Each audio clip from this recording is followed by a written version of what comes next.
Her ex was 5 steps away when the elevator doors slid open. She dove inside without looking. The man already standing there didn't flinch, didn't speak, didn't move, until he stepped between her and the doors and made her ex stop cold. She thought she'd escaped danger. She had no idea she'd just met something far worse. If this story pulled you in, make sure to hit that subscribe button so you never miss what's coming next. I've got another unforgettable story dropping tomorrow. And while you're here, jump into the comments and tell me where you're watching from. I love seeing our community from all around the world. All right, let's get back into it. The marble floor of the Belmont Royale lobby was so polished, Eva could see the chandelier crystals reflected in it, fragmented and sharp like broken glass. Her tan leather bag hung from her shoulder, the weight of it pulling at the delicate fabric of her dress. She clutched it tighter, focusing on the pressure against her ribs, anything to distract from the knot tightening in her stomach. She'd been at the charity gala upstairs for less than an hour. A last-minute invitation from a client who needed her event planning expertise on display. The kind of networking opportunity she couldn't refuse, even though every instinct had screamed at her to stay home. Now, leaving early with a headache she'd manufactured as an excuse. All she wanted was to reach the lobby, call a car, and disappear into the cold December night. The lobby stretched before her like an impossible distance, all dark wood paneling and golden sconces that made everything feel too warm, too close. The air smelled like leather and something floral, expensive and suffocating. Her heels clicked against that perfect floor, each step announcing her presence, marking her as visible when all she wanted was to be invisible. She kept her head down, counting the distance. 40 feet to the elevators. Then she could escape to the street level, slip into a cab, and return to the small, safe world she'd built. 40 feet. She could survive that. Eva. The sound of her name stopped her heart. That voice, smooth once, persuasive once. Now just a trigger she'd spent 8 months learning to forget. She didn't look back. Maybe if she kept walking, he'd think he was mistaken. Maybe reality would bend just this once in her favor. Maybe the man she'd spent 2 years rebuilding herself away from would simply let her go. Eva, wait. I know you heard me. Footsteps behind her now, fast and deliberate. Her breath caught as she gripped her bag tighter and walked faster, the flowing skirt of her dress swishing around her legs. 20 feet to the elevators, just 20 more feet. The brass elevator doors gleamed ahead like a finish line. Don't you dare walk away from me. His hand closed around her upper arm, yanking her backward hard enough that she stumbled in her heels. Paul stood exactly as she remembered him. Sandy hair, perfectly styled. Blue eyes that had once looked warm but now just looked entitled. He wore a black suit she'd never seen before. Probably bought for tonight's gala. Probably paid for by his parents since he'd never managed to keep a job longer than 6 months. The familiar scent of his cologne, too strong, too sweet, made bile rise in her throat. I need to go, she said, proud that her voice didn't crack completely. Let me go, Paul. Let you go? His laugh was ugly, loud enough that 2 women in evening gowns near the concierge desk turned to look. Like you let me have any say when you abandoned everything we built? When you threw away 2 years because you were uncomfortable? His fingers dug into her arm through the delicate fabric. The lobby kept moving around them, guests in formal wear crossing to the restaurant, a bellhop wheeling luggage, but no one stopped. No one ever stopped. You don't get to run from me, Eva. His voice dropped, intimate and vicious. Not after what you did. Not after you made me look like a fool in front of everyone. The elevator chimed behind her. Doors opening. Some desperate, primal part of her brain made the decision before she could think. She ran, tore her arm from his grip and lunged forward, her heels nearly catching on her skirt as she threw herself between the closing brass doors. She stumbled into the elevator car, gasping, her vision blurring with panic, and collided with a man already inside. He didn't stumble, didn't react, just stood there in the center of the elevator like a fixed point, dressed in a black suit with a crisp white shirt open at the collar. No tie. His dark hair was slicked back, his eyes unreadable, his expression calm in a way that didn't match the chaos she'd just dragged into his space. He looked at her for exactly 1 second, not startled, not concerned, assessing. Then his gaze shifted past her to the lobby, to Paul charging toward the elevator with fury twisting his features. And something changed in the man's posture. Not alarm. Something colder, more deliberate. He stepped forward between Eva and the doors and pressed a button on the panel with one hand. The brass doors began to slide shut. Eva! Paul's voice cracked with rage as he reached the elevator. You can't just... The man in the black suit didn't speak, didn't move, simply stood in the threshold, his body blocking the doors from closing completely. and looked at Paul with the kind of stillness that made the air feel heavy. Paul stopped. Actually stopped, 3 feet from the elevator, his hand half raised. For the first time in 2 years, Eva saw something unfamiliar cross his face. Uncertainty. The man in black tilted his head slightly, barely a movement, and Paul took a step back. Then the doors closed. The world went silent except for Eva's ragged breathing and the mechanical hum of the elevator beginning to ascend. She pressed herself against the back wall, one hand steadying herself against the polished brass rail, her heart hammering so hard she thought she might be sick. The man turned away from the doors and faced the panel, his hands clasped loosely in front of him like nothing unusual had just happened. Eva tried to steady her breathing, tried to find words, an apology, an explanation, something. But before she could speak, he pressed the button for the 23rd floor without hesitation, then glanced at her with those unreadable dark eyes, and said in a voice like iron wrapped in silk, "You're Eva Lewis." Not a question, a statement. Her name in his mouth like he'd already known it, like he'd been expecting her. She hadn't told him her name. The elevator continued its smooth ascent, the numbers climbing on the digital display above the doors. Eva's pulse thundered in her ears as she stared at the man who had just stepped between her and Paul without a word, without hesitation, without fear. A man who somehow already knew exactly who she was. The elevator climbed in perfect silence, each floor marked by a soft chime that seemed too loud in the confined space. Eva's breathing was the only other sound, ragged, uneven, embarrassingly obvious. She pressed harder against the back wall, her fingers white-knuckled around the brass railing, trying to make herself smaller in a space that suddenly felt far too intimate. The man in the black suit hadn't moved since the doors closed. He stood facing the panel, hands still clasped in front of him, his posture relaxed in a way that felt deliberate, controlled, like standing in an elevator with a panicking woman in an evening gown was something he encountered every Tuesday. Outside, through the crack between the doors, Eva could still hear Paul, muffled now, but unmistakable, his voice raised, angry, demanding someone do something. The concierge's reply was too quiet to make out, but Paul's response carried clearly, "I know she's in there. Stop that elevator." The man beside her didn't react, didn't even glance toward the sound. Eva's heart hammered against her ribs. She should say something, apologize for bursting into his space, for dragging her chaos into his evening, for existing in a way that required him to intervene. But the words stuck in her throat, trapped behind the panic still clawing at her chest. "Floor 12, 13, 14. I'm sorry," she finally managed, her voice barely above a whisper. "I didn't mean to. You didn't mean to run." His voice cut through her apology like a blade, smooth and precise. He still didn't turn around. "Or you didn't mean to need to." Eva's breath caught. The question hung in the air between them, sharp and uncomfortable. She didn't know how to answer that. Didn't know if she was supposed to. "Floor 17, 18. He turned then, finally, and the movement was so fluid it seemed choreographed. His dark eyes settled on her with the same assessing quality as before, but closer now, more deliberate. He wasn't looking at her dress or her disheveled hair or the way her hands trembled against the railing. He was looking at her, through her, reading something she didn't know she was showing. "He's done this before," the man said. Not a question this time either, a conclusion. Eva's throat tightened.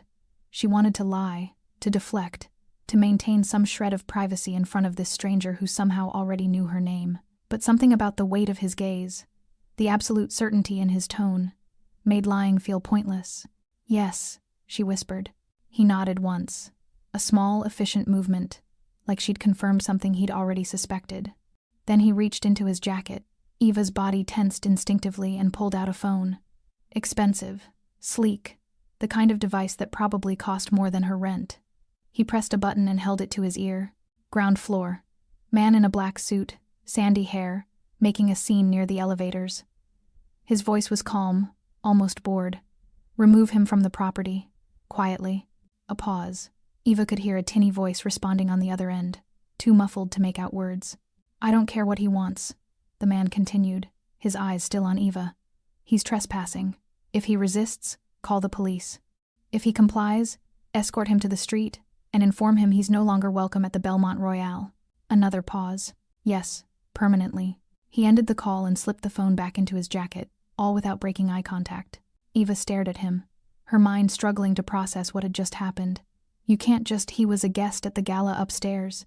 He has every right to. No. the man said simply. He doesn't. The elevator chimed. Floor 23. The doors slid open onto a corridor that looked nothing like the lobby, darker, quieter, with thick carpet and walls covered in what looked like original art. The man stepped out, then turned back to look at her, one hand holding the door open. This floor is private, he said. You'll be safe here, while security handles your situation. Eva didn't move. Her legs felt locked in place, her mind still trying to catch up to everything that had happened in the last 3 minutes. I don't understand. How do you? Why would you? Your name, he said, cutting through her stammering, is Eva Lewis. You're 28. You run a small event planning consultancy out of an office on 7th Street. Tonight you attended the Street, Catherine's Foundation Gala as a guest of Catherine Morrison, who hired you to coordinate her daughter's wedding last spring. Each fact landed like a stone dropping into still water. Eva's blood turned cold. You left your previous employer 18 months ago, he continued, his tone never changing, never rising. Before that, you lived with a man named Paul Simons for 2 years. You left that relationship 8 months ago. Filed a police report 3 months later when he showed up at your office. Restraining order denied due to insufficient evidence of immediate threat. Eva couldn't breathe. Couldn't think. The corridor behind him seemed to tilt, the expensive carpet and soft lighting suddenly oppressive instead of elegant. How do you know that? The question came out, strangled, desperate. How do you know any of that? He stepped fully out of the elevator, letting the doors begin to close, then pressed a button on the outside panel that made them open again. An invitation, or a command. Eva wasn't sure which. I know, he said quietly, because I own this building. And when a man behaves the way yours did in my lobby, I make it my business to know exactly who's involved. The elevator chimed softly, a warning that the doors wanted to close. My name is Cesar Castro, he continued. And you can get out of the elevator now, Eva, or you can go back down and handle your ex-boyfriend yourself. But if you choose the latter, you should know he's still in the lobby. And he's getting louder. As if on cue, a distant shout echoed up the elevator shaft.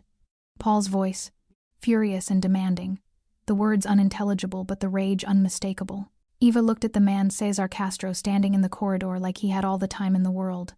Like her decision mattered, but her fear didn't. Like he'd already decided what would happen next and was simply waiting for her to catch up. She stepped out of the elevator. The doors closed behind her with a soft, final whisper.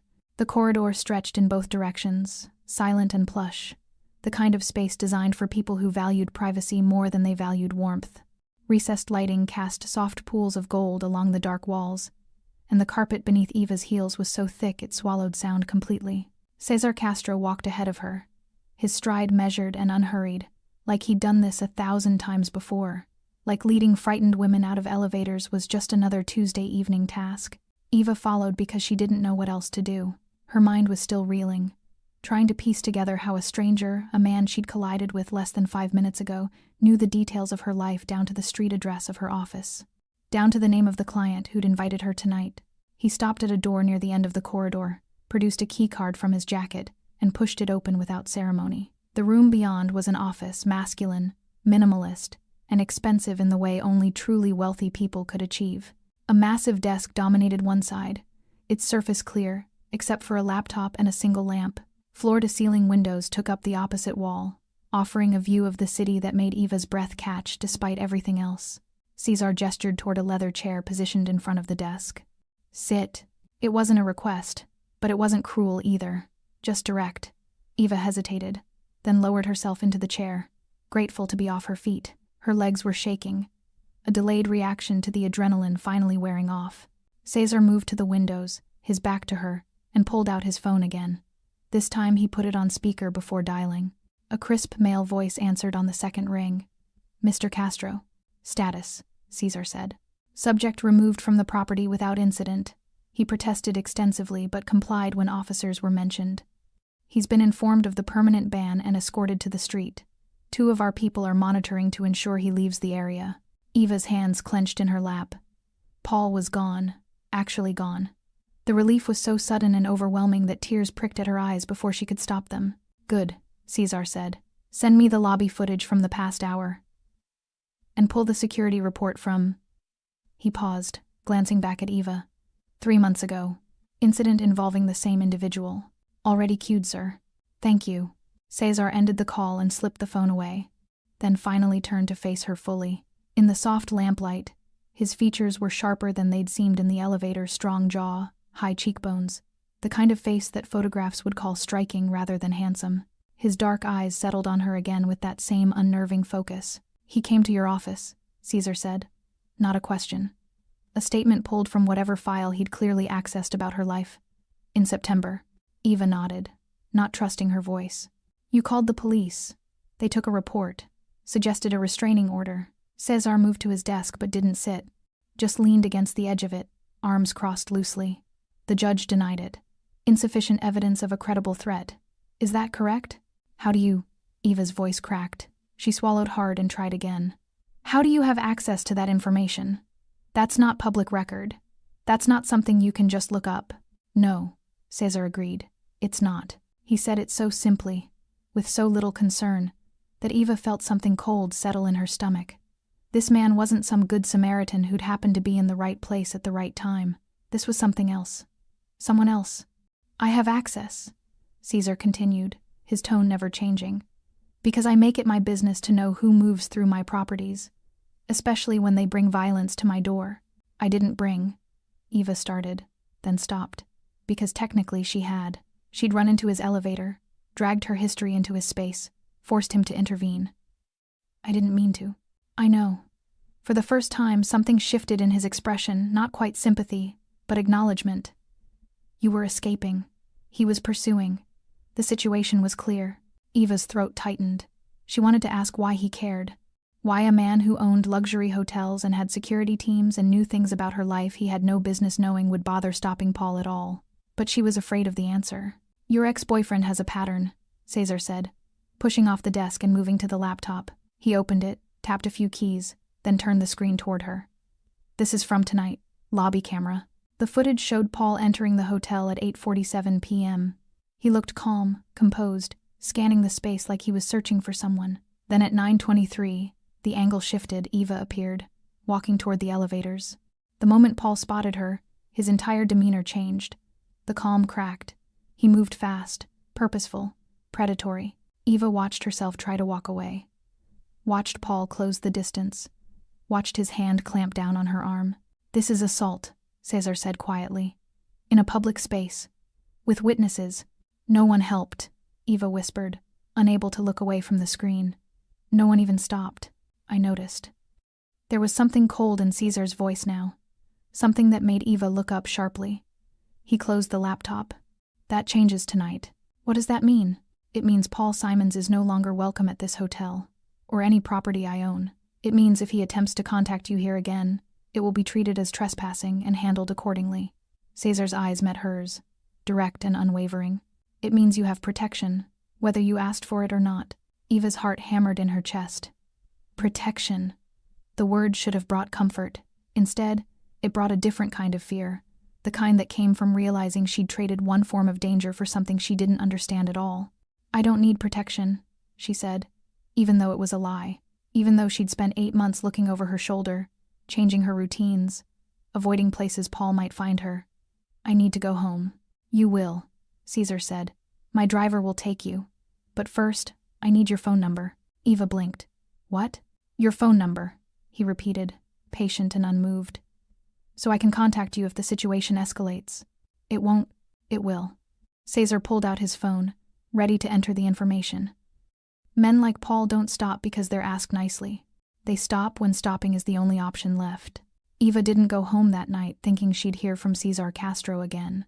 She'd given him her number, what choice did she have? And accepted the ride in the sleek black car that had been waiting at the hotel's private exit. The driver hadn't spoken, hadn't asked questions, had simply delivered her to her apartment building in the kind of efficient silence that felt rehearsed, professional. She'd climbed the stairs to her third-floor walk-up, locked the door behind her, and stood in her small kitchen for 20 minutes trying to process what had happened. Paul's face twisted with rage, the elevator doors closing, Caesar's voice saying her name like he'd known it all along. "I own this building." She'd barely slept. Every sound in the hallway made her flinch. Every car door closing on the street below made her heart race. But Paul didn't come. Didn't call. Didn't text. For the first time in 8 months, the silence felt absolute. By morning, she'd almost convinced herself it was over. that Paul had finally been humiliated enough to leave her alone. That Cesar Castro's intervention had been a one-time occurrence, a brief collision of their worlds that would never repeat. Then her phone rang. Unknown number. Eva stared at the screen for 3 rings before answering, her stomach already twisting with dread. Miss Lewis. Cesar's voice, unmistakable even through the phone line. Calm, measured, like calling her at 9 a.m. was perfectly ordinary. Good morning. Eva sank onto her couch, still in her pajamas, her coffee forgotten on the counter. Mr. Castro. Cesar, he corrected. We're past formalities. I think. She didn't know what to say to that. Didn't know what protocol existed for speaking to a man who'd compiled a security dossier on her life without permission. I'm calling, Cesar continued when she didn't respond, because there's been a development. Eva's chest tightened. What kind of development? Paul Simons contacted the hotel this morning. He demanded to speak with management about last night's incident. He claimed you attacked him. That security removed him unlawfully. That he's considering legal action. The coffee Eva hadn't drunk threatened to come back up anyway. That's not he grabbed me. You saw the footage. You said it was assault. It was, Cesar said, his tone unchanged. Which is why I forwarded the footage to the police along with a formal complaint. Your ex-boyfriend won't be pursuing legal action, but he will be escalating. Eva pressed her hand against her forehead, trying to breathe through the panic clawing up her throat. What does that mean? It means men like Paul don't accept losing. There was something almost clinical in the way Cesar said it, like he was explaining a simple fact of nature. He was humiliated last night, in public, in front of witnesses. He'll need to reclaim that power, and the easiest target for that is you. So what am I supposed to do? Eva heard her voice crack and hated it. Hide? Move? Pretend my life didn't just get turned inside out? No. The word was firm, final. You accept my offer. Eva went still. What offer? Protection. Real protection. Not a police report that goes nowhere. Not a restraining order a judge won't grant. Actual. Physical safety that doesn't depend on Paul's willingness to comply with rules he doesn't respect. I don't understand what you're... I need a public partner. Cesar's voice cut through her confusion like a blade through silk. Someone to attend events with me. Someone credible, intelligent, presentable. Someone who can help manage the social expectations that come with my position. Eva's mind went blank. You want to hire me? No. I want to offer you an arrangement. You need safety. I need a partner who understands discretion. We can help each other. The words landed heavy and surreal.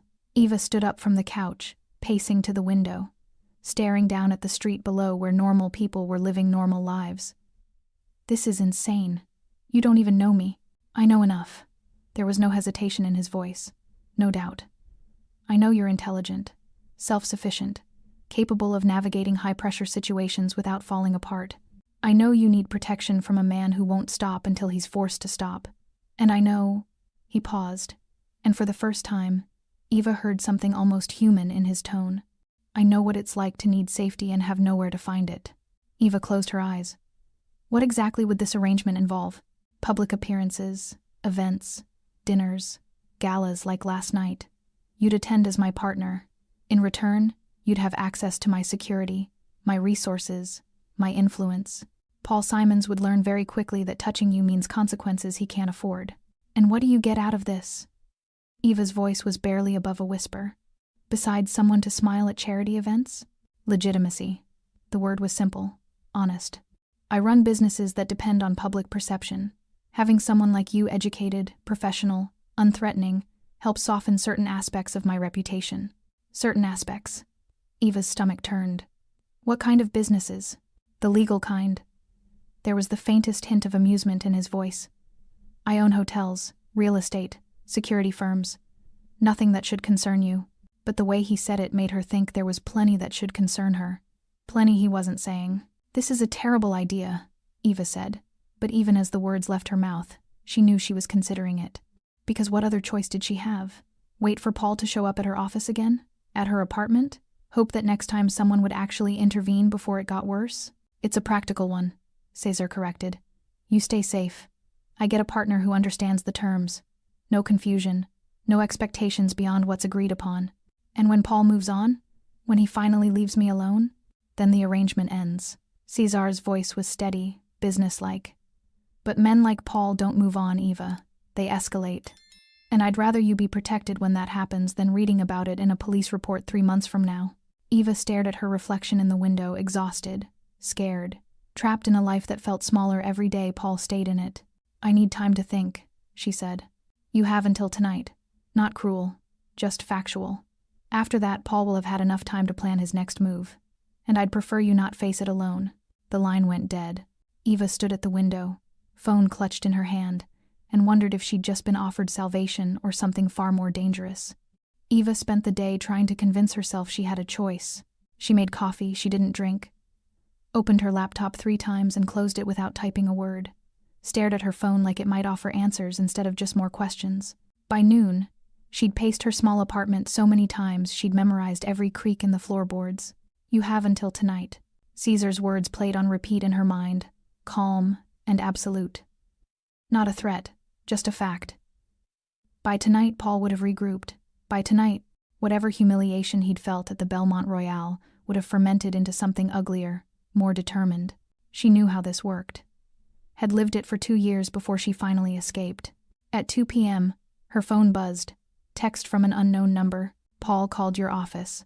Told your assistant he's your fiancé and needs to speak with you urgently about a family emergency. Thought you should know. See. Eva's blood went cold. She immediately called her assistant, Melissa, who answered on the first ring. Oh, thank God, Melissa said, her voice tight with worry. Some guy just called saying he was your fiancé and that your mom was in the hospital, but you told me you weren't seeing anyone and he sounded off. Really pushy. I told him I'd have you call back, but block the number, Eva said, her voice steadier than she felt. If he calls again, don't engage. Just hang up. Eva, what's going on?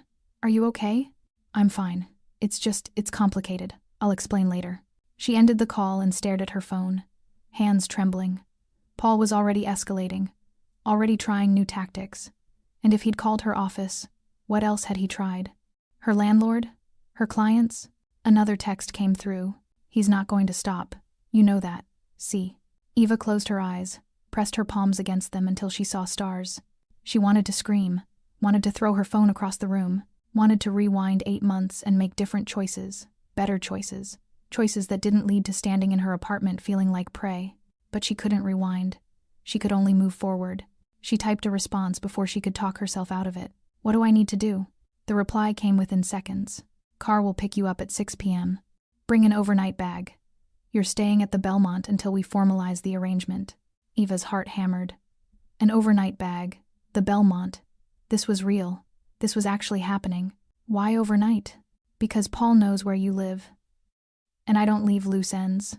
The car arrived precisely at 6, the same driver from last night, the same efficient silence. Eva climbed in with a small duffel bag containing toiletries, a change of clothes, and a growing sense that she was making either the best or worst decision of her life.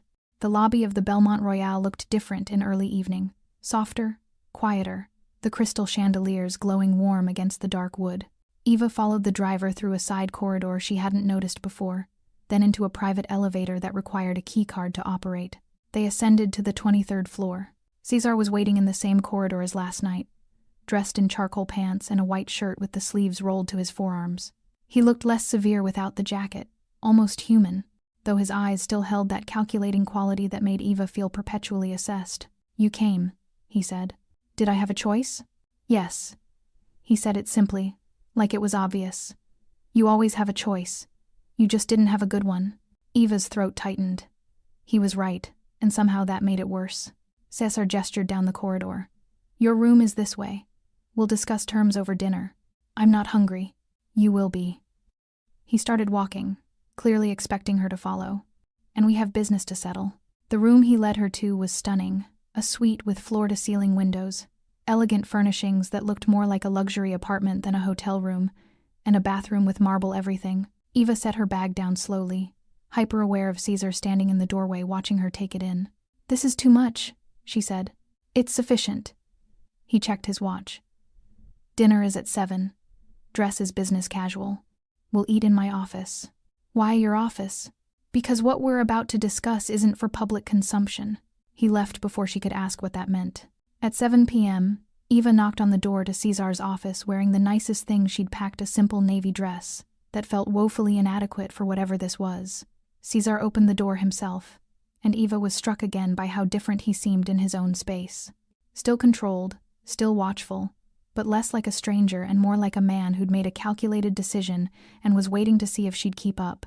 Dinner was already laid out on a small table near the windows, nothing extravagant, just grilled chicken, roasted vegetables, bread, normal food. It somehow made the situation feel more surreal. "Sit," Cesar said, and this time it felt less like a command and more like an invitation. Eva sat. Cesar poured wine red, expensive looking, and slid a glass toward her before taking the seat across from her. "Terms," he said without preamble. "You attend events with me. Minimum 3 per month. You stay at the Belmont or other properties I designate when security determines it's necessary. You have full access to my security team. In return, you maintain discretion about my business and your safety arrangements." Eva picked up her wine, if only to have something to do with her hands. "And what if I want to leave? End the arrangement?" "You can." Cesar's gaze was steady. "Anytime. But if you do, the protection ends with it. I won't force you to stay, but I also won't protect you from a distance." "That's not..." Eva stopped herself. It was fair. Brutal, but fair. "What about Paul? What about him? What happens to him?" Cesar took a sip of his wine, considered her over the rim of the glass. "Nothing dramatic, nothing illegal. But he'll understand that touching you carries consequences." "What kind of consequences?" "The kind that makes him reconsider his priorities." Cesar set his glass down. "You don't need details. You just need to trust that he'll leave you alone." "I don't know you," Eva said quietly. "How can I trust you?" "You can't." The honesty was jarring. "But you can trust that I keep my agreements, and that I have no interest in letting Paul Simons continue to be a problem." Eva stared at the wine in her glass, watching the light catch in the dark liquid. This was insane. Agreeing to let a stranger, a powerful, dangerous stranger, manage her life because her ex-boyfriend wouldn't let go. But Paul had already called her office, was already escalating, and Cesar was right, she didn't have a good choice. She lifted her glass.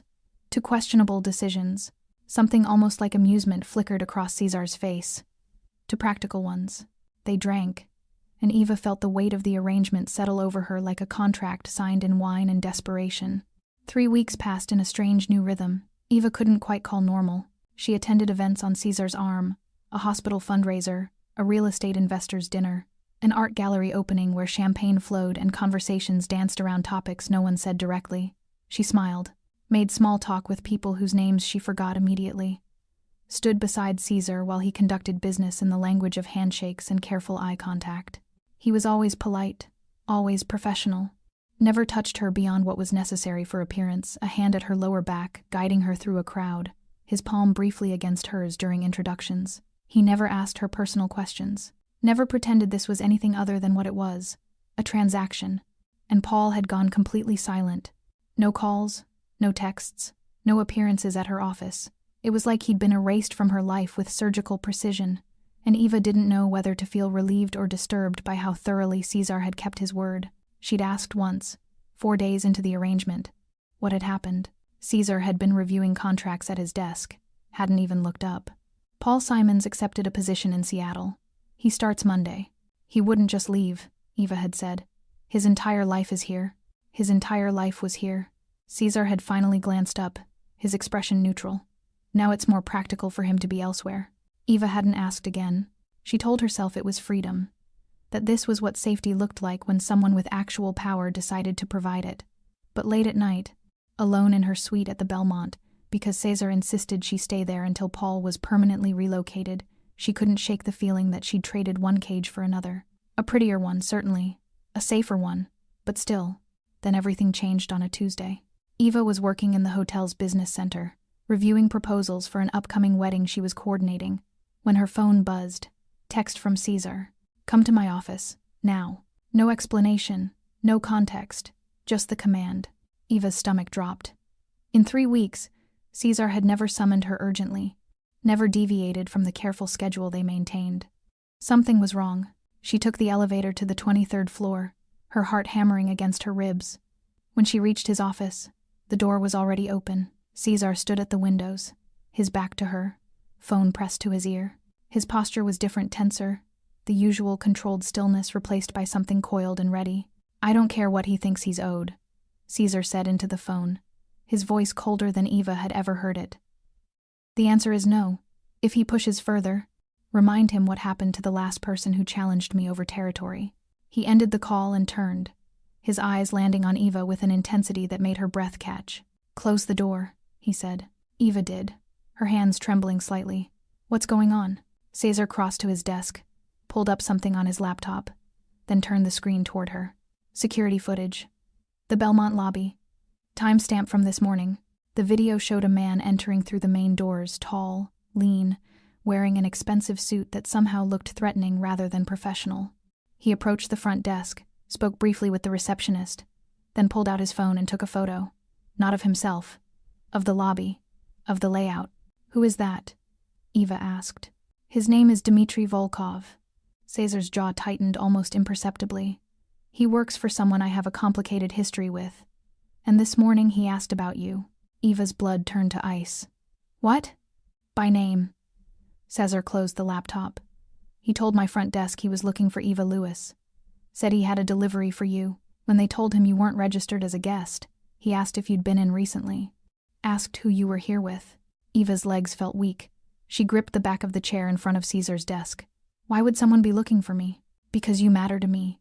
Caesar said it plainly, without emotion, but the words hit like a physical blow. "Or rather because you've been seen with me often enough that you're now perceived as leverage." "Leverage."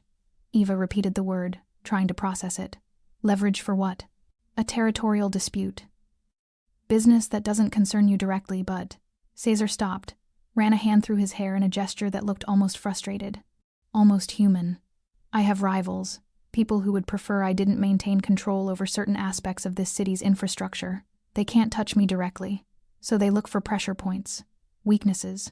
I'm not," Eva's voice cracked. "I'm not your weakness. We barely know each other. This is just an arrangement. They don't know that." Caesar moved around the desk, closing the distance between them until he was standing close enough that Eva could smell his cologne, subtle, expensive, grounding. "They see you at my side. They see me provide protection. They assume attachment. And assumption is enough." Eva's mind raced. This was supposed to be safety, protection from Paul, a simple transaction. Now she was a target for people she'd never met, caught in a game she didn't understand. "What do they want?" she whispered. "To send a message. To test my limits." Caesar's eyes held hers, dark and unreadable. "To see if I'm willing to protect what's mine. I'm not yours." "No." Something flickered in his expression, acknowledgement, maybe, or regret. "But they think you are, which means you're in danger regardless of the truth." Eva pulled away, paced to the windows, stared down at the city sprawling below. 3 weeks ago, her biggest problem was an ex-boyfriend who wouldn't let go. Now she was leverage in a power struggle between men who operated in worlds she'd only ever glimpsed from the outside. "What happens now?" she asked, her reflection ghostly in the glass. "Now I send you somewhere safe, temporarily." Caesar's voice was closer than she expected. She turned to find him standing a few feet away, hands in his pockets, looking more uncertain than she'd ever seen him. "I have a property upstate, private, secure. You'll stay there until I resolve this." "For how long?" "A week, maybe 2. "And what about my life? My work?" "I have clients, Caesar. Obligations. I'll handle it." He said it with such absolute certainty that Eva almost believed him. "Your clients will be told you're dealing with a family emergency. Your assistant will be compensated for the additional workload. Everything will be managed. You can't just manage my life like..." "I can." Caesar cut through her protest, his voice firm but not cruel. "Because the alternative is you staying here and becoming a target. And I won't allow that." "You won't allow it?" Eva's fear crystallized into anger.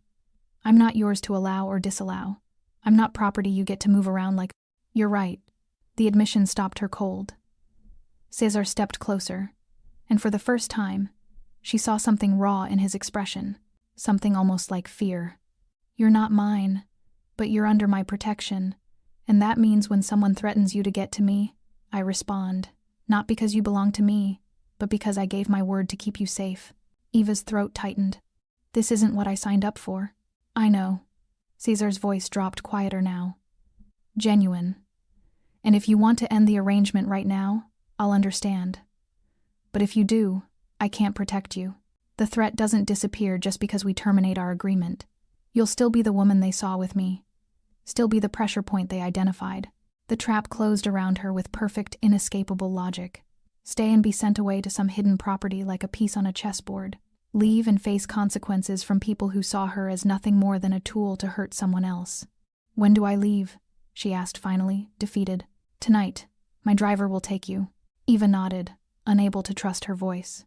She turned toward the door, needing distance, needing air, needing something that felt like choice in a situation where she had none.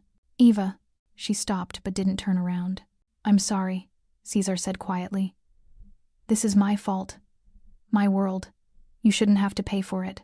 Eva looked back at him then, standing in his immaculate office with his carefully controlled expression cracking just enough to show the man underneath.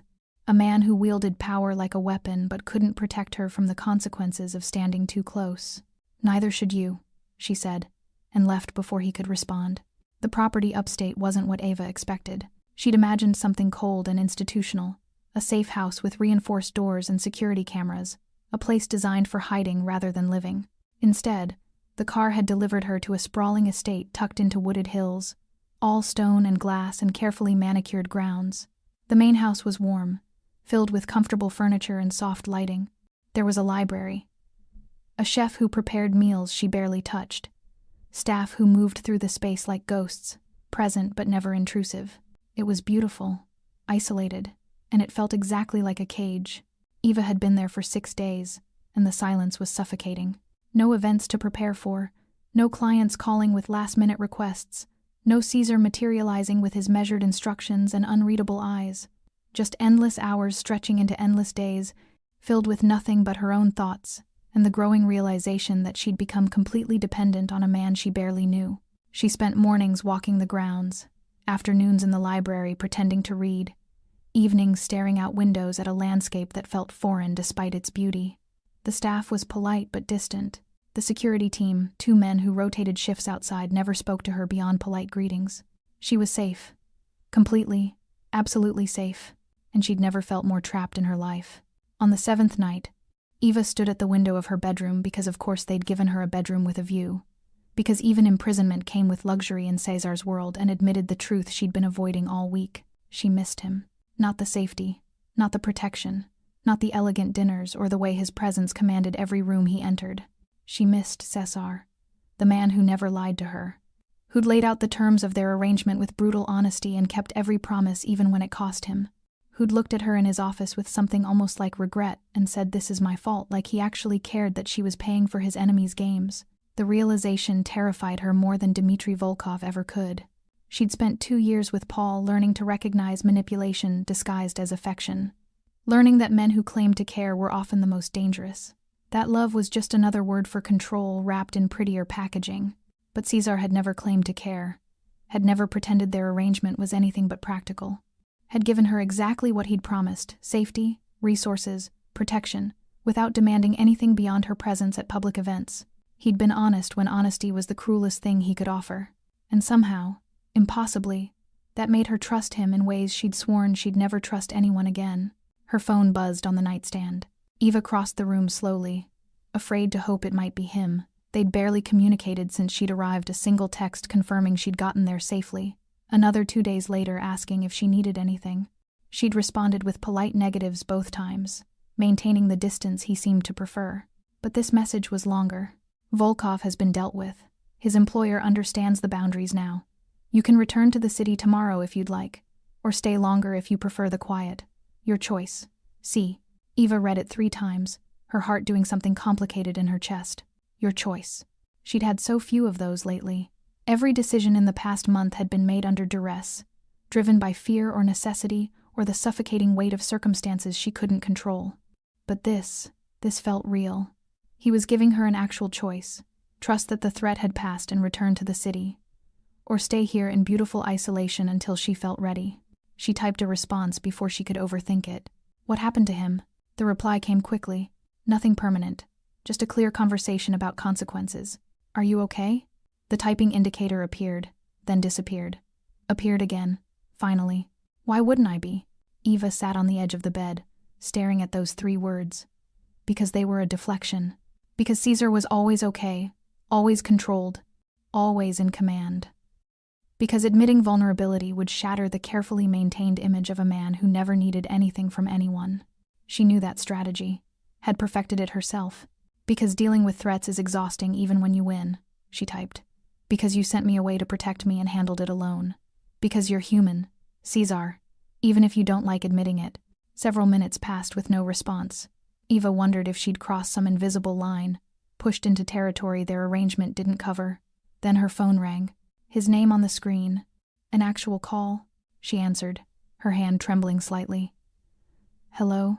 I'm fine. His voice was quiet, almost rough. Not the smooth, controlled tone she was used to.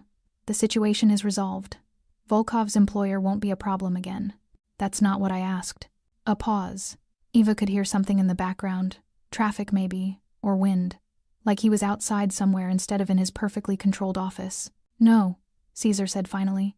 You asked if I was okay, which is not a question people usually ask me. Maybe they should. Another pause, longer this time. I sent you away because I couldn't guarantee your safety here, because my world is complicated and violent and you shouldn't have to navigate it. But, he stopped, and Eva heard him take a breath. I didn't expect it to be difficult. Eva's throat tightened. Sending me away? Not having you here. The admission came quietly, almost reluctant. I've handled threats before. Countless times. But this was different because you were the target. Because they used you to get to me. And the thought of something happening to you because of my enemies. He didn't finish. Didn't need to. I'm safe, Eva said softly. You made sure of that. I know. But knowing you're safe, and knowing you're here, are apparently different things. Eva closed her eyes, pressed her hand against her chest where her heart was doing that complicated thing again. This was dangerous. This feeling creeping through her defenses like water finding cracks in a foundation. This want that had nothing to do with safety, and everything to do with the man on the other end of the line who'd just admitted he'd missed her without using those words. I want to come back, she said. You don't have to. The house is yours as long as you need it. I know, but I want to come back anyway. Silence. Then, tomorrow? Tonight. Eva stood up, already mentally packing. Send the car. I'll be ready in 20 minutes. Eva, you said it was safe. You said Volkov was dealt with. Were you lying? No. Then send the car, Caesar. Another pause, then something that almost sounded like relief. It'll be there in 30 minutes. The line went dead. Eva stared at her phone, at the blank screen that had just connected her to a man who'd somehow become more than an arrangement, more than protection, more than the practical solution to a problem she couldn't solve alone. She was in trouble. Real trouble. The kind that had nothing to do with ex-boyfriends or territorial disputes, and everything to do with the way her pulse quickened when she heard his voice. But for the first time in 8 months, maybe longer, Eva didn't want to run from it. She wanted to run toward it instead. The drive back to the city felt longer than Eva remembered, every mile stretching with anticipation she didn't want to name. She sat in the back of the car watching darkness blur past the windows, her hands folded in her lap to keep them from shaking. She was going back, by choice, to a man who'd just admitted he'd missed her. The implications terrified her. When the car finally pulled up to the Belmont Royale's private entrance, Eva's heart was hammering so hard she thought the driver might hear it. But he simply opened her door with the same efficient silence as always, handed her bag to a waiting bellhop, and disappeared into the night. The lobby was quiet at this hour just after 11 p.m. The chandeliers dimmed to a soft glow that made everything feel suspended, dreamlike. Eva expected to be escorted to her suite, to wait until morning to see Caesar, to have time to prepare herself for whatever came next. Instead, he was standing near the elevators, still in the same dark suit from earlier, though his jacket was off and his white shirt sleeves were rolled up. He looked tired in a way she'd never seen before, not exhausted, but worn, like the past week had cost him something he didn't usually spend. Their eyes met across the lobby, and Eva forgot how to breathe. He didn't smile, didn't move, just watched her approach with that same assessing intensity, except now she could see something else beneath it, something that looked almost like relief. You came back, he said when she reached him. You asked me to. I gave you a choice. I know. Eva shifted her bag on her shoulder, suddenly nervous in a way she hadn't been even that first night running from Paul. I chose this. Something shifted in Cesar's expression, tension releasing, walls lowering just slightly. He reached for her bag, taking it before she could protest, then pressed the button for the elevator. They rode up in silence, but it felt different than before, charged. Like the air between them was holding its breath, waiting for something to break. When they reached the 23rd floor, Cesar led her not to her suite, but to his office. The door was already open, light spilling into the corridor. He set her bag down just inside and turned to face her. "I need to tell you what happened," he said. "With Volkov, with his employer. You deserve to know what you were caught in the middle of." Eva nodded, her throat too tight for words. Cesar moved to the windows, his back to her, hands in his pockets. "Dmitry Volkov works for a man named Alexei Petrov. Petrov and I have been negotiating over several properties in the Harbor District buildings I own that he wants for shipping operations. Legal operations," he added, glancing back at her. "Mostly. And he used me as leverage," Eva said quietly. "He tried." Cesar's jaw tightened. Volkov's visit to the hotel was meant as a message, a demonstration that Petrov could reach the people around me if I didn't negotiate on his terms. "What did you do?" "I met with Petrov. Explained that targeting you was the fastest way to ensure he never got what he wanted." Cesar turned fully to face her. "I made it clear that if anything happened to you, anything at all, the consequences wouldn't be professional. They'd be personal." Eva's pulse thundered in her ears. "You threatened him?" "No." Cesar's voice was calm, matter of fact. "I promised him. There's a difference." "What difference?" "A threat is something you might do. A promise is something you will do." His eyes held hers, dark and absolute. Petrov understood that distinction. Eva should have been horrified, should have recognized the violence implicit in those words, the kind of power that solved problems by making them disappear. But all she felt was safe, protected by someone who didn't make empty gestures or file useless reports or tell her to be reasonable. Someone who simply removed the threat because she mattered to him. "And now?" she asked. "Now Petrov is reconsidering his approach. Volkov has been reassigned to operations that don't involve me or anyone connected to me. The harbor properties are no longer under negotiation. Because you scared him. Because I made the cost of pursuing them higher than their value." Cesar moved closer, stopping just out of reach. "This is what my world looks like, Eva. Problems solved with pressure and consequence.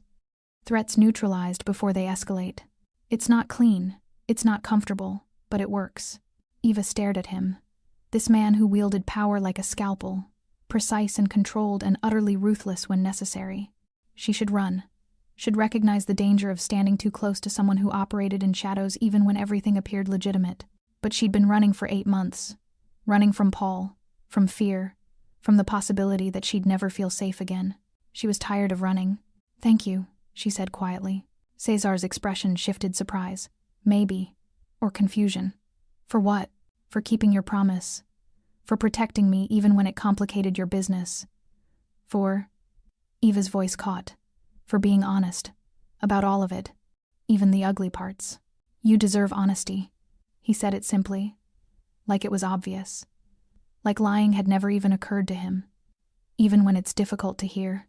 Eva took a step closer, closing the distance between them until she could see the flecks of gold in his dark eyes, smell the faint scent of his cologne mixed with exhaustion. "I missed you too," she said. "This week. At your property. I kept telling myself I was just restless, that I'd gotten used to the routine of our arrangement. But that wasn't it." "What was it?" Cesar's voice had gone quiet, careful. "I missed you," Eva's heart hammered. "The way you never sugarcoat things. The way you give me choices even when you could just make decisions for me. The way you step between me and danger without expecting gratitude or anything in return, except my presence at some dinners." Cesar lifted his hand slowly, carefully, like he was afraid she might bolt. His fingers brushed her cheek, gentle in a way that contradicted everything else about him. "This wasn't supposed to happen," he said softly. "I know. This was supposed to be practical. Simple. I know. But somewhere between the elevator and tonight, it became something else." His thumb traced along her jaw. "Something I don't know how to categorize." Eva's breath caught. "Maybe we don't categorize it. Maybe we just..." She didn't finish. Cesar closed the remaining distance and kissed her. It wasn't gentle, wasn't tentative. It was weeks of restraint breaking, control slipping, walls crumbling under the weight of something neither of them had planned for. Eva's hands found his shirt, gripping the fabric like an anchor, and Cesar's arm wrapped around her waist, pulling her closer until there was no space left between them. When they finally broke apart, both breathing hard, Caesar rested his forehead against hers. This changes things, he said. I know. You'll still be a target. Maybe more so now. I know. And I still can't promise you safety without conditions. Without my world attached to it. Eva pulled back just enough to meet his eyes. Then stop promising safety. Just promise you'll be honest. That this, whatever this is, won't be built on manipulation or control or anything that looks like what I escaped from. I promise, Caesar said, and it sounded like a vow. Eva woke the next morning in her own suite, alone but not lonely. She'd left Caesar's office near 2 a.m., both of them reluctant to separate but needing space to process what had shifted between them. He'd walked her to her door, kissed her once more, softer this time, like a promise, and told her to sleep. She hadn't slept much, had spent most of the night replaying the feeling of his hands on her waist, his voice saying this changes things, like he was both warning her and hoping she wouldn't run. Now, standing at her window watching morning light break over the city, Eva felt something she hadn't experienced in years. Anticipation without dread. Want without fear attached to it. Her phone buzzed. Text from Caesar. Breakfast in my office? We should talk. Eva's stomach flipped. Talk could mean anything. Could mean he'd reconsidered. That last night was a mistake driven by relief and proximity and emotions neither of them usually allowed themselves. That they should return to the arrangement as it was clean, transactional, safe.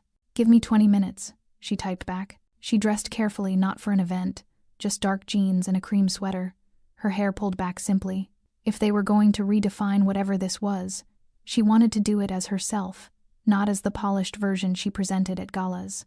When she knocked on Caesar's office door, he opened it himself. He'd changed 2 black pants and a dark gray shirt, no jacket. He looked less like the man who commanded hotel empires, and more like someone who'd also spent the night processing impossible feelings. Come in, he said, stepping aside. Breakfast was laid out on the same small table where they'd discussed terms 3 weeks ago.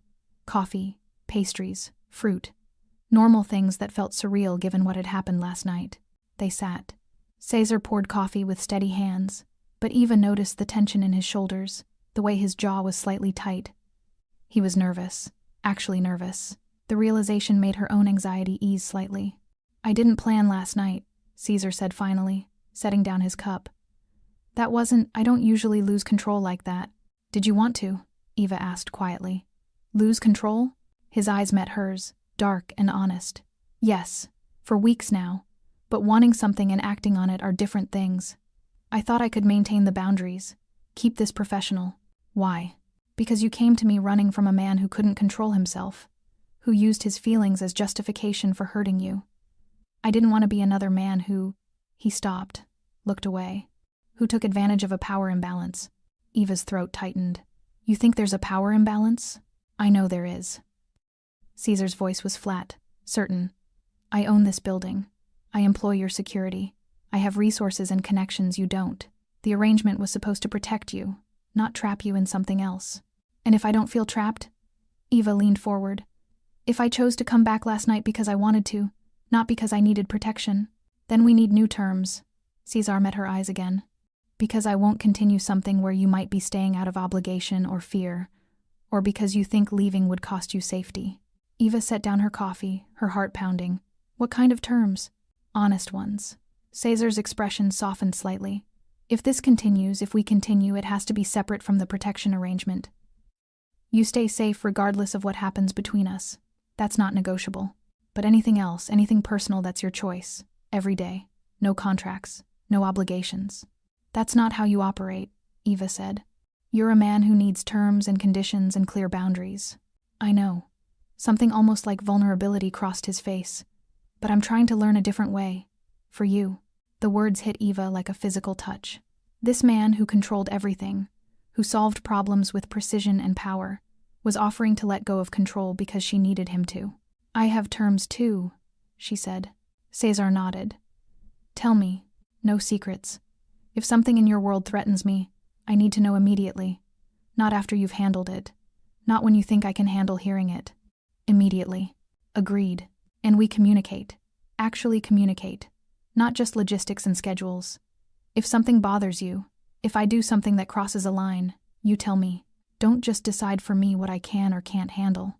Agreed. Caesar's expression was serious, intent. Anything else? If I want to leave, not the arrangement, Not the protection, but this you let me, without consequences, without making it complicated. Cesar was quiet for a moment, his jaw working. That one's harder. Why? Because I don't know if I can let you go easily now. The honesty in his voice was raw, unguarded. But yes, if you want to leave, I won't stop you. I won't manipulate or pressure or make it difficult. You'll have my word on that. Eva stood, her legs unsteady, and walked to the windows. Below, the city was waking up, traffic building, people starting their days, the ordinary world continuing oblivious to the conversation happening 23 floors above it. I spent 2 years with someone who said he loved me, she said quietly. Who used that love as justification for controlling every aspect of my life? Who made me believe that his jealousy was passion, his manipulation was care? When I finally left, I promised myself I'd never let anyone have that kind of power over me again. She turned to face Cesar, who was watching her with an expression that looked almost like pain. But you're different, Eva continued. You've had power over me since that first night in the elevator. You could have used it 100 different ways, could have demanded more than our arrangement specified, could have made me feel obligated or trapped or grateful in ways that translated to control. But you didn't, because that would make me like him, Cesar said quietly. No. Eva moved back to the table, stood close enough to see the conflict in his eyes. Because you're not like him. Paul couldn't control himself, so he controlled me instead. You control everything except the people who matter to you. You give them choices even when it costs you something. Cesar stood slowly, carefully, like sudden movement might shatter whatever was forming between them. You matter to me, he said. More than is probably wise. More than I planned for. Good. Eva reached for his hand, laced her fingers through his. Because you matter to me too, and I'm tired of pretending this is just an arrangement. What is it then? Eva pulled him closer, until she could feel his breath against her forehead. Something real, something honest, something that scares me but not in the way Paul did, not in the way that makes me want to run. What does it make you want to do? Cesar's voice was barely above a whisper. Stay. Eva tilted her head up, met his eyes. Choose this. Choose you. Every day until it doesn't make sense anymore. Cesar's hand came up to cup her face, his thumb brushing across her cheek. And if it always makes sense, then I guess we figure out what forever looks like for two people who didn't plan on needing each other. He kissed her then slower than last night, deeper, like he was memorizing the feel of her, like he was making his own promise without words. When they finally pulled apart, Eva rested her head against his chest, listening to his heartbeat steady and strong beneath his shirt. The elevator, she said suddenly. What about it? That's where this started, where everything changed, where I ran from one kind of danger and found something else entirely. Cesar's arms tightened around her slightly. Are you saying I'm dangerous? Eva smiled against his chest. I'm saying you're the kind of dangerous I choose, the kind that protects instead of destroys, the kind that gives me power instead of taking it away. I like that definition. Me too. They stood there in the morning light, two people who'd collided by accident and stayed by choice, and Eva felt something she'd thought Paul had broken forever. Hope that the future could be different than the past. The charity gala at the Belmont Royale was in full swing by the time Eva and Cesar made their entrance. The same lobby where she'd run from Paul 2 months ago was transformed, flowers everywhere, champagne stations glittering under crystal chandeliers, men in tuxedos and women in evening gowns creating a sea of elegance and wealth. Eva wore midnight blue silk tonight, her hair swept up, her hand resting comfortably in the crook of Cesar's arm. He was devastating in his tuxedo, drawing eyes the moment they entered. But for once Eva didn't feel like she was fading into the background beside him. She felt like she belonged there. Nervous? Cesar murmured, leaning close enough that his breath brushed her ear. No, Eva said, and meant it. Should I be? Paul's name was on the original guest list. Eva's steps didn't falter. Security received word this afternoon that he declined the invitation. Apparently Seattle suits him better than expected. Eva glanced up at Cesar, saw the faint satisfaction in his expression, and smiled. Did you have anything to do with that decision? I may have ensured he understood that returning to this city would be professionally inadvisable. Cesar's hand covered hers where it rested on his arm. He won't bother you again. I know. And she did. Paul had become a ghost, something that happened to her rather than something still happening. The fear had faded, replaced by something stronger, the certainty that she didn't have to run anymore. They moved through the crowd, Cesar stopping occasionally to greet business associates while Eva stood beside him, not behind. Not separate, but with him. Partners in the truest sense. Mr. Castro. A woman approached, elegant and sharp-eyed, her smile calculated. I don't believe we've met. Victoria Chen, Pacific Ventures. Miss Chen. Cesar's tone was polite but cool. This is Eva Lewis, my partner. Not girlfriend, not date, partner. The word carried weight, significance that went beyond their personal relationship, into his professional world. Eva felt its impact in the way Victoria Chen's expression shifted, reassessing. Lovely to meet you, Victoria said, extending her hand to Eva. Castro speaks very highly of your event planning work. Perhaps we should discuss my company's annual retreat. I'm looking for someone with your particular expertise. Eva shook her hand, recognizing the test for what it was. I'd be happy to discuss it. My assistant can set up a consultation. They exchanged cards, the interaction smooth and professional. And when Victoria moved on to work the rest of the room, Cesar looked down at Eva with something like pride in his eyes. You didn't need me for that, he said quietly. No, Eva agreed. But it's nice having you here anyway. The evening progressed with the rhythm Eva had grown accustomed to: conversations, introductions, the careful dance of networking that looked effortless but required constant attention. But tonight felt different, lighter, like she was finally comfortable in this world Cesar inhabited instead of just surviving it. Around 10 p.m., Cesar leaned close. Want to escape? Eva raised an eyebrow. You're suggesting we leave your own event early? I'm suggesting we've fulfilled our obligations and there's somewhere else I'd rather be. Where? His smile was slight but genuine. You'll see. They slipped away through a side corridor, avoiding the main crowd, until they reached the elevators. The same brass doors where everything had started. Cesar pressed the call button, and Eva felt something full circle about the moment.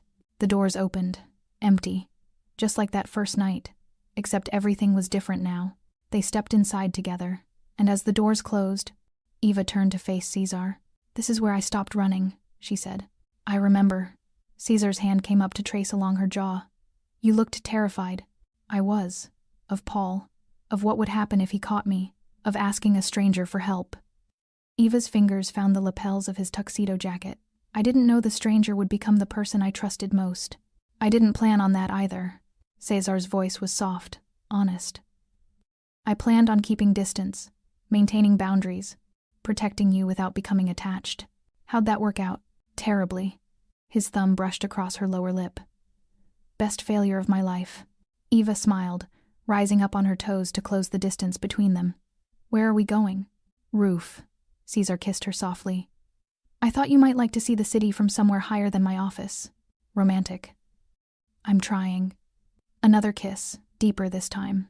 Learning as I go. The elevator chimed, doors opening onto a corridor Eva had never seen before. Cesar led her through a door marked, authorized personnel only, and up a narrow staircase that opened onto the roof. The view stole her breath. The entire city spread before them, lights glittering like stars brought down to earth. The sounds of traffic and life muffled by distance. A small area had been set up with outdoor furniture and soft lighting, intimate, private, theirs. You planned this, Eva said. I wanted one place that was just ours. Not an office, not a suite. Somewhere away from everything else. Cesar pulled her close, his arms around her waist. Somewhere I could tell you something without the weight of business or arrangements or obligations. Eva's heart stuttered. Tell me what?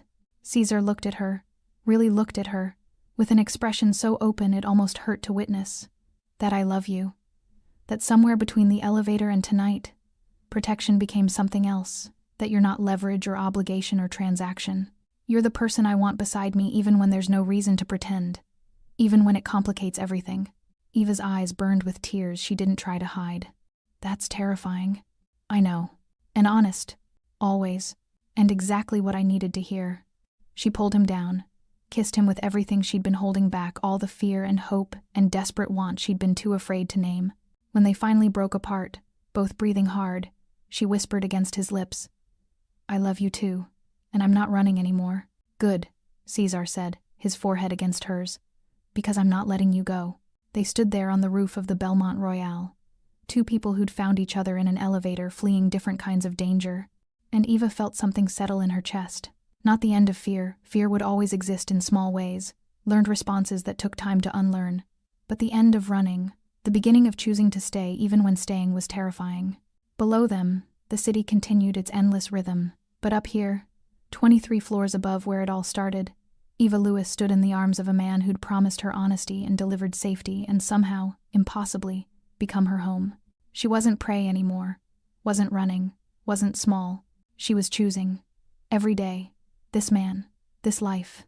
This beautiful, complicated, honest thing they'd built from chaos and elevators, and the simple courage it took to stop running and stand still instead. And for the first time in years, that felt like enough. Thanks for staying with this story right till the final moment. You're the reason these stories come alive. If you're ready for another powerful journey, just tap the next video on your screen. And before you go, leave a quick comment and rate this story from 1 to 10. I'm excited to see your thoughts and connect with you down there.